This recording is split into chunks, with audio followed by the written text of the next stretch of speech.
Conventional treatment for depression is usually one or more types of medication, but sometimes people who suspect they may have depression will try to avoid treatment through medication.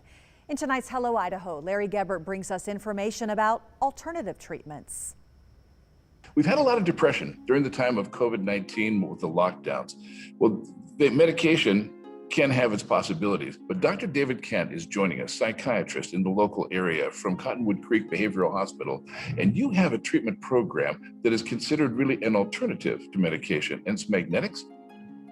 Yeah, it's called TMS, or transcranial magnetic stimulation. It's FDA approved to treat a specific location in the brain. It's kind of like going into the gym. It exercises that part of the brain until it gets healthy again. And this is heavily researched, so it's not something that we're just guessing at. We have a lot of information on this. So I know that this has been done to a certain extent. There's got to be a level of success. What kind of level of success are you seeing with this?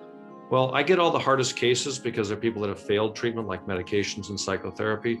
So you have to keep that in mind. But in that group, I get 2 out of 3 people into complete remission with TMS. Another 20% get at least partial benefit. So that's a really high success record for that population. Is there any kind of an age thing with this? Does this work better with younger people, older people, or does it matter? Doesn't really matter, but the FDA has approved 18 and older.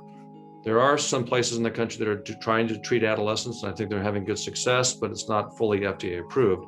But that's the problem with adolescents anyways. They're not FDA approved for the meds either. So it's kind of a problem with that age population. But I've had 18 and up to 80s, people in their 80s, and they've all done well. Does it make it easier then for those of us who might see somebody that we know who's struggling a little bit to be able to say, hey, here's an interesting idea that could help with what you seem to be going through? Definitely. I mean, it's not a medicine. It's safer than medicine.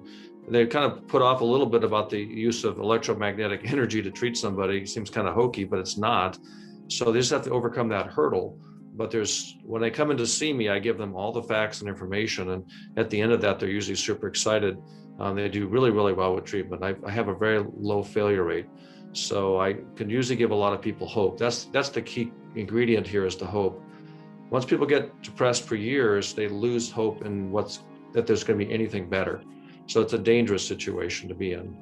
Well, that's the reason we even have Hello Idaho, is to reach out and to try and help someone else who may be having a problem. And we have more resources available on a variety of topics regarding mental health. Just click on the Hello Idaho tab at ktvb.com.